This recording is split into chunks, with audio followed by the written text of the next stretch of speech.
नौकरी दो या डिग्री वापस लो। एनएसयूआई का छात्र अधिकार मार्च इस वक्त दिल्ली के राजपथ रोड के पास में चल रहा है। संसद तक भी जो मार्च है वो आगे बढ़ेगा। ऐसे में छात्रों का उत्साह वर्धक करने के लिए कांग्रेस की नेता अलका लांबा भी पहुंची हैं। आइए उनसे बात करते हैं।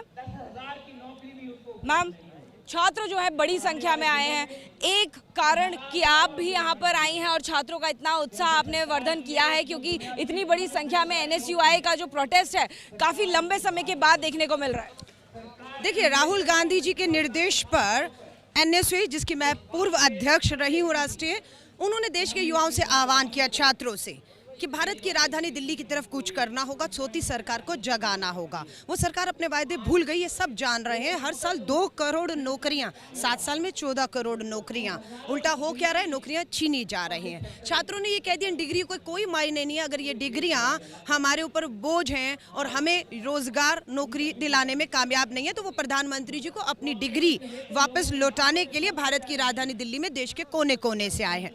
प्रधानमंत्री जी सब जानते हैं, सोशल मीडिया में बहुत सक्रिय रहते हैं, इसीलिए आज राहुल गांधी जी ने, कांग्रेस की पूरी इकाइयों ने स्टूडेंट्स वांट जॉब ट्रेंड चलाया है कि प्रधानमंत्री जी सोशल मीडिया में एक्टिव में जरूर देख पाएंगे कि देश भर का युवा आज राजधानी दिल्ली में संसद के करीब बैठा हुआ है और अपना हक और अपना अधिकार मांग रहा है। और आज का दिन तो वैसे भी बहुत खास है। 12 मार्च को महात्मा गांधी बापू जो कहते थे मेरा जीवन मेरा संदेश है, उसी से संदेश लेते हुए आज एनएसयूआई ने छात्र अधिकार मार्च रखा है कि उनका अधिकार है। आप एक बात को समझ लीजिएगा, ये अलका जी देखिए, प्रदर्शन तो हो रहा है और कई बार होता भी रहा है, लेकिन असर कितना होगा? कई सारी ऐसी परीक्षाएं जिसके रिजल्ट्स अब तक नहीं आए हैं। एनएसयूआई ने कई बार ऐसे में मौन भी कर लिया है, कई बार ऐसे मुद्दों पर एनएसयूआई भी नहीं बोला है। तो आज अगर छात्रों का भी मुद्दा कर रहे हैं और अगर परीक्षाओं की भी बात कर रहे हैं तो पहले बात क्यों नहीं करी गई है? मैं एक बात बताऊं आपको, युवा कांग्रेस ने यही संसद घेराव किया था, महंगाई पर सिलेंडर जो है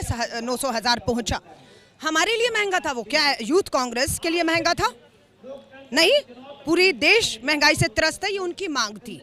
अगर सरकार नहीं सुनती है तो सरकार को 24 में अपने तौर तरीकों ये सुनाने का दम रखते हैं। अभी 3 साल बचे केंद्र की भाजपा सरकार को, कहूंगी हल्के में मत लीजिए। यहाँ जो एनएसयूआई का देश भर से कोने कोने से छात्र आया है, वो अपने लिए नौकरी मांगने नहीं आया, वो अपनी डिग्री को लेकर नहीं आया है। वो देश के करोड़ों छात्र अपनी डिग्रियों को वापस लौटाने की बात कर रहे हैं। ये मुहिम यहाँ से आज शुरुआत हुई है। जैसे 12 मार्च को गांधी जी ने एक दांडी यात्रा शुरू की थी और कहा था लौटूंगा तब जब पूर्ण स्वराज और आज़ादी लेकर आऊंगा। ये छात्र भी अब थमने वाले नहीं है। देश के हर राज्य में एनएसयूआई के इसी बैनर के नीचे डिग्री लो या जॉब दो करके हम निकलने वाले हैं। और मुझे यकीन है देश की सरकार झुकेगी जब छात्र निकलना शुरू होंगे धीरे धीरे। आज तो एक पहली झलक है, आज तो शुरुआत है, आप देख रहे हैं। असर भी होगा इसका लगता है?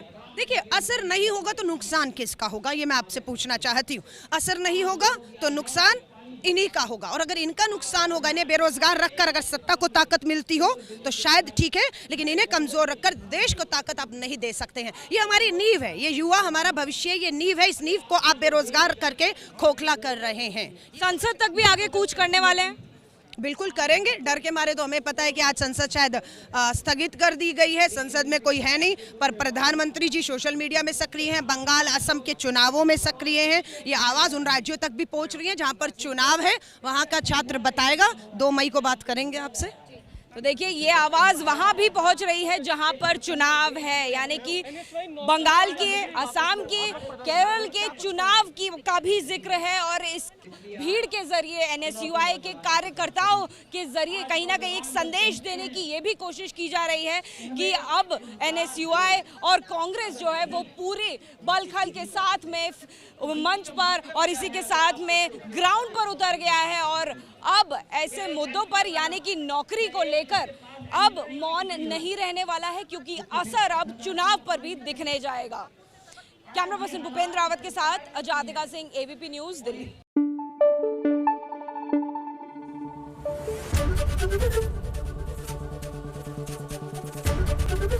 एबीपी न्यूज आपको रखे आगे।